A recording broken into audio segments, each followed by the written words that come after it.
Fala pessoal, Regis Brito aqui, analista CNPI aqui da casa. E hoje eu venho trazer dois indicadores, né? Por quê? Os indicadores técnicos, né, que a gente costuma utilizar no nosso dia a dia, eles andando sozinho, eles não têm muita serventia, né? Mas antes de falar nos indicadores, você vai se inscrever aqui no canal, deixar aqui nos comentários quais são os indicadores que você mais gosta, quais são os indicadores que você mais usa, aquele indicador que não pode faltar aí no teu gráfico, e deixa nos comentários também se você utiliza esses dois indicadores que eu vou trazer no dia de hoje, né? Os indicadores que eu vou trazer é um indicador chamado IFR, velho conhecido de vocês, né, que mede aí a força relativa. Já vou trazer aí a parte conceitual, mas antes disso, né, compartilhe esse vídeo, compartilhe esse conteúdo, né, se inscreve aqui no canal se você não está inscrito, que a gente vai trazer, né, toda quarta-feira um conteúdo aí sobre indicadores, sobre padrão gráfico, sobre mindset, né, tudo que é preciso aí para você melhorar aí nas suas operações. Então vamos lá. Vou falar de dois indicadores e vou começar pelo IFR. Deixa eu diminuir aqui, vou ficar menorzinho aqui do lado e já vou trazer para você aqui o primeiro conceito. Né? Então o IFR, né, ele foi desenvolvido aí pelo J. Wallace Wilder, né? Então o IFR, o RSI, que é o Relative Strength Index, ou seja, índice de força relativa. Ele é um oscilador de impulsão que mede a velocidade e a mudança do movimento do preço. Né? Então isso daí que você coloca, às vezes o cara coloca o IFR no gráfico e não sabe do que se trata. Né? O que é o IFR? Né? Por que eu tô olhando aqui? Né? Se ele chegou numa região, chegou em outra região, o que eu estou fazendo com ele aqui no meu gráfico? Então ele vai comparar a variação média de preços nos períodos de avanço com a variação média nos períodos de declínio. Né? Então o preço vai avançar e o indicador ele vai, às vezes, até de uma maneira, né, que ele vai preceder, né, o que o preço vai fazer. Então é justamente por isso que a gente coloca, né, o indicador IFR. Então falando um pouquinho mais dele aqui, ele é exibido como um oscilador, né? Porque ele tem uma leitura de 0 até o 100. Né? Então essa é a leitura aí que a gente vai ter do IFR.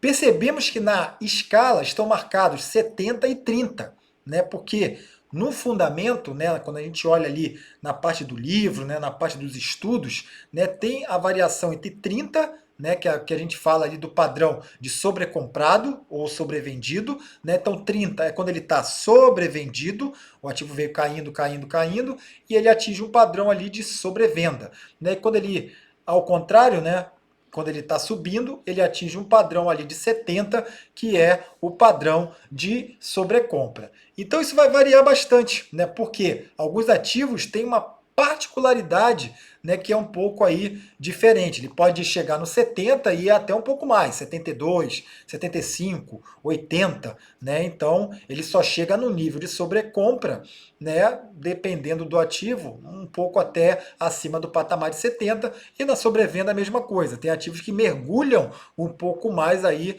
do patamar, né, de 30, ele pode chegar ao 25, ao 20, né, ao 15, então depende aí do ativo. Então isso daí é para a gente identificar. A gente tem aqui, né, aqui embaixo, a gente tem justamente, né, o indicador IFR aqui na linha roxa, né, se mexendo, e eu tenho uma média móvel aqui, que é uma média de 21 períodos, que é justamente, né, a média que eu coloco para saber o que eu vou falar. Vou dar um spoiler aqui, que é o próximo indicador que a gente vai trazer, que é o quê? O momento, né? Ou seja, se o EFR está trabalhando ali junto com a média móvel, mas em determinado momento, né, determinado período, ele vai e embica para cima, ele rompe essa média, né, com força, né, com uma linha íngreme ali, de uma força maior, a gente olha um outro indicador, né, que é o que a gente vai falar também no dia de hoje, e aí eles corroboram, né? Então eles vão ser equivalentes ali para a gente tomar posição ou numa ponta comprada ou numa ponta vendida. Então a gente vê aqui que teve momento,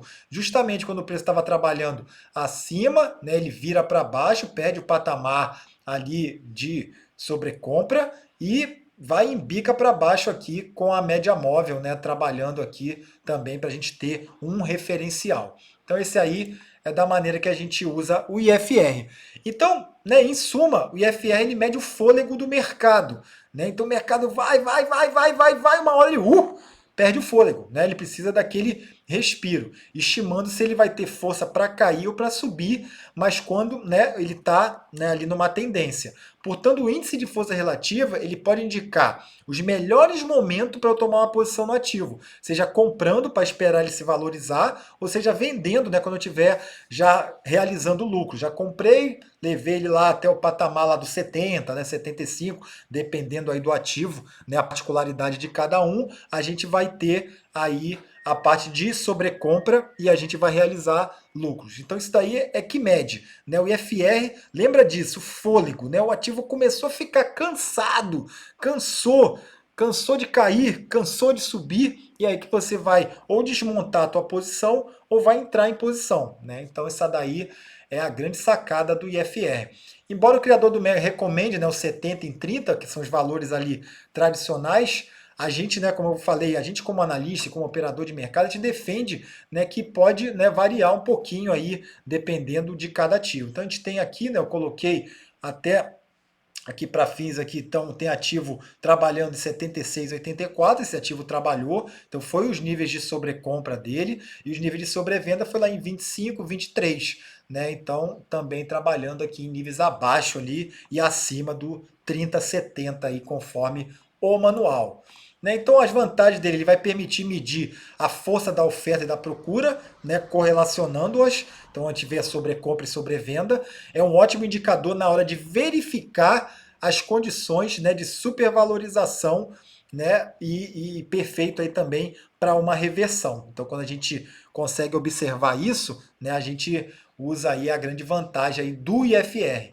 Desvantagem do IFR, né? A desvantagem vai ser justamente isso. Ele vai permanecer sobrecomprado ou sobrevendido durante um período de tempo. A gente vai demorar muito, vai ficar ali, você, pô, não faço nada, ele fica ali no 30, no 40, né? Então não sai dali e ele não vai funcionar bem quando o ativo tiver justamente, né, num período de consolidação, tiver lateral, sem uma tendência. A gente precisa da tendência, né, para a gente usufruir melhor aí do IFR, tá certo? Então agora eu vou falar do nosso outro indicador, né? Deixa eu colocar aqui para vocês, que é justamente, né? Eles são os irmãos, eles têm que andar juntos, que é o momento, né? Até ali quando a gente vê o IFR trabalhando tranquilo, né? E quando ele rompe ali a média, né? Que a gente coloca ali como referência, ou para cima ou para baixo, e quando na hora que ele embica, ele ganha o que a gente chama de momento, né? Momento é justamente o indicador que vai medir a velocidade da tendência.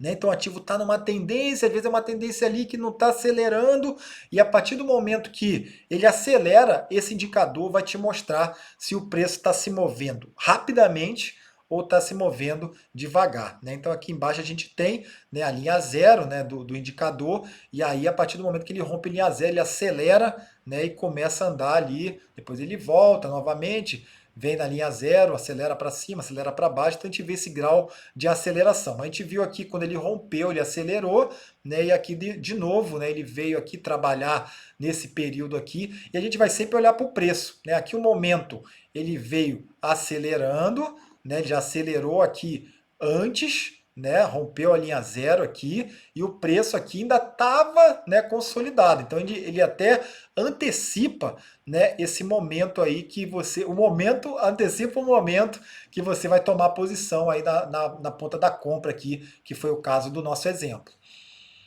Fica até o final que a gente vai mostrar aqui no gráfico, né? Graficamente eu vou colocar alguns exemplos para vocês. Então fica até o final, deixa nos comentários se você já usava, né, esses dois indicadores, se gosta deles ou não gosta, né? Ou não teve sucesso, ou então operou de uma maneira que não é a maneira que eu estou mostrando aqui agora.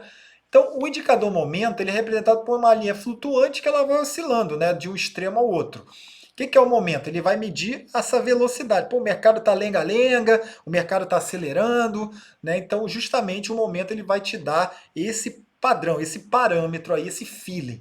Ele está baseado na diferença entre o preço de fechamento atual, né, e o fechamento de N períodos anteriores, né?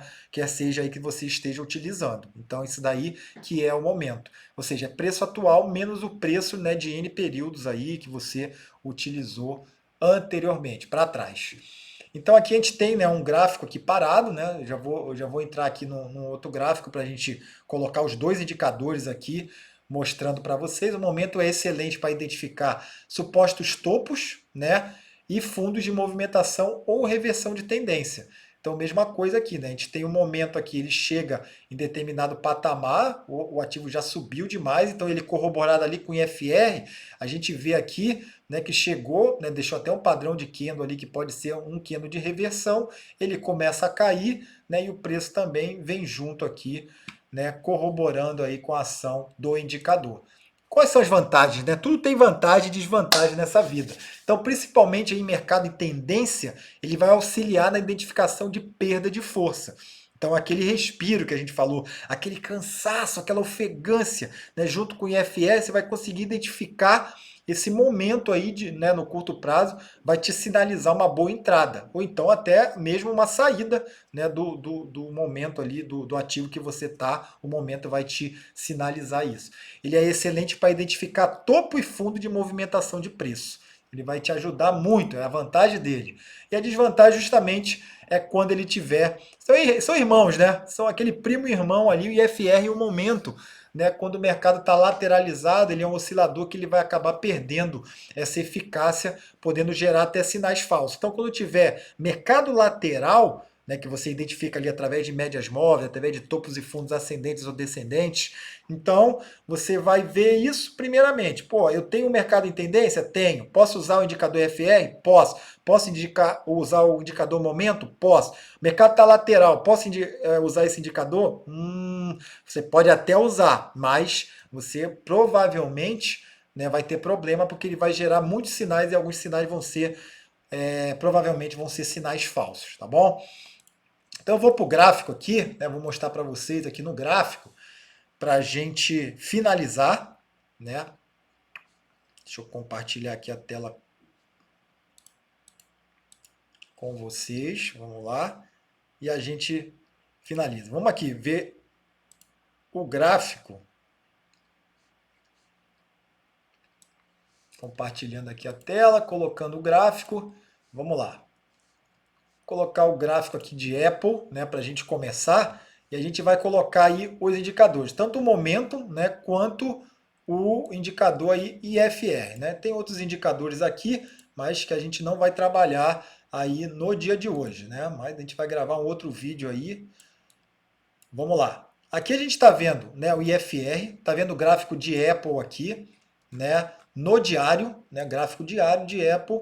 Né, Apple fez um candle de força aqui há 2 dias atrás, né, e agora, né, trabalhou aqui, veio testar aqui uma média mais curta, né, que é a média de 9 que a gente utiliza, e depois agora, né, já começou a ter uma reação. O dia de hoje aí não teve tanta volatilidade, tanto volume aí entrando na compra, mas o ativo permanece aqui, né, numa tendência de alta, apesar de ter rompido aqui a média mais curta, mas nas médias longas aqui no longo prazo permanece na tendência de alta. Mas a gente olhando o indicador, né, por exemplo, a gente vai olhar aqui embaixo, o primeiro indicador é o IFR, né, com uma média amarela aqui, uma média de 21, para ver justamente esse momento, né? A gente consegue ver o momento, né, no EFR também com essa média móvel. E aqui embaixo é o próprio, o dito cujo, né? É o próprio momento ali. Então a gente tem aqui a linha zero, vou até botar uma linha horizontal aqui para facilitar, né? Uma linha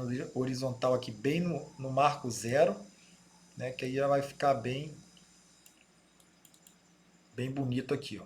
Vou botar aqui no 00, 0, ok, pronto. Então aqui, então, acima do zero, né, quando ele ganha momento e quando ele perde momento aqui. Então vocês estão vendo aqui a linha azul, então o Apple veio justamente agora no zero. Então a gente pode até funcionar isso como um suporte, né? Ela deu aquela respirada na linha zero e vamos ver se ela ganha momento novamente, né, então aqui pode ser, lembra que eu falei anteriormente, que pode ser ali o respiro para você tomar uma posição de compra. Então como o ativo está numa tendência de alta, né, e aí você vai ver outros, né, indicadores, se teve volume, mas está vendo o EFR aqui ainda numa região, né, que não está sobrecomprado, né, está abaixo da média, ele ficou até flat, então de repente seja uma posição que você pode tomar aqui em Apple, né? Então vamos ver um outro ativo aqui para a gente finalizar. Né? A gente tem aqui, vamos olhar aqui na nossa bolsa aqui, vamos olhar a Vale. Né? Vamos olhar a Vale. Como é que Vale está em relação à IFR. Então aqui a gente tem, né, algumas linhas de tendência, algumas médias, então está trabalhando entre médias, né, outro conceito aí que eu vou gravar um outro vídeo. Então o ativo trabalhando entre médias quer dizer o quê? Que ele está numa lateralização, está consolidado, né? Então é algo ali que a gente procura evitar. Então, gráfico diário, a gente vê que ele está trabalhando entre média curta e uma média mais longa, mas olhando o IFR, né, até aquele exemplo que a gente trouxe, justamente Vale, ela tem uma variação um pouco diferente. Né? Vou colocar até aqui para vocês. A variação de Vale, ela vai lá, ó, ela acaba testando, né, acima, a sobrecompra da Vale é acima dos 70, ela vai a 75, 76, né, vai até lá, ó, próximo do 80, e quando ela fica sobrevendida também, né, ela acaba vindo testando aqui patamares mais baixos, aqui, mais baixo do que o 30. Né? E na questão do momentum também, né? Vale aqui, a gente olhando aqui, eu vou até maximizar isso aqui para vocês, ó. Esse aqui é só o momentum, ó. Olhando só o momentum, olha que legal, né? Deixa eu colocar a linha zero aqui.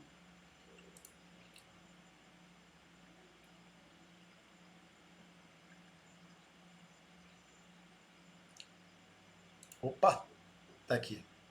Deixa eu colocar aqui no zero. Aqui. Então aqui a linha zero, deixa eu zerar. Então esse aqui é o conceito do momento, né? Então o momento aqui no zero, tá vendo que está trabalhando abaixo, né? Então o que, que pode acontecer?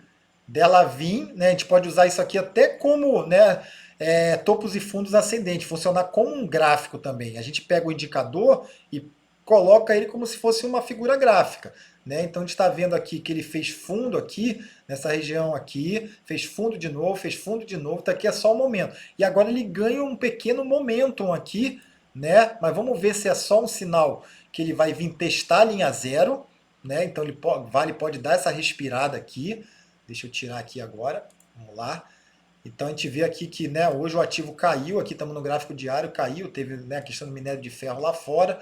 Então Vale trabalhou, está trabalhando abaixo das médias, pode ser que venha até testar aqui a média maior que a média de 200, mas olhando aqui o indicador, ela ainda não me dá um sinal de compra.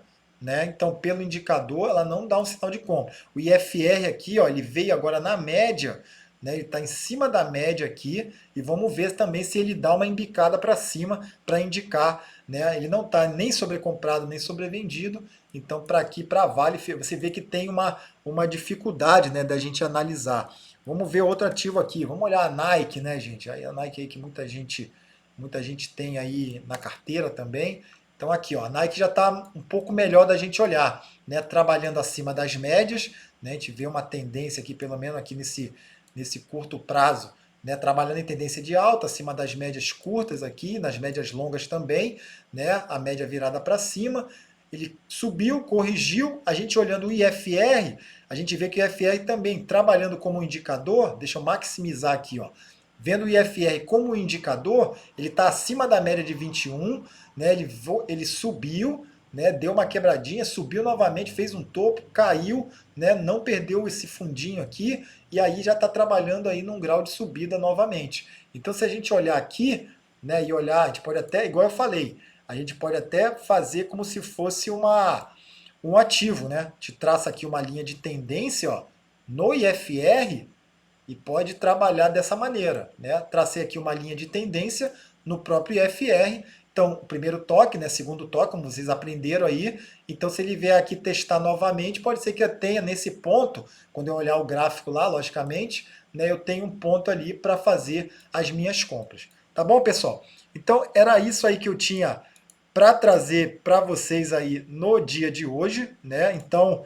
eu espero que tenham gostado, né? 2 indicadores, né, que a gente pode colocar em prática, né? Eu utilizo os dois indicadores, principalmente o IFR, corroboro com outros indicadores que eu vou trazer aqui nos nossos vídeos para vocês, né? Quem não está inscrito no canal, gostou do conteúdo, né? Se inscreve no canal, né? Dá um like aqui, a maneira que o YouTube reconhece aí o nosso conteúdo, né, que ele vai entregar aí para mais pessoas. Deixa aqui nos comentários se você já utilizava um dos dois, ou os dois, ou nunca ouviu falar do IFR ou do momento. Tá bom, pessoal? Tchau, tchau. Nos vemos numa próxima ocasião. Tchau, tchau.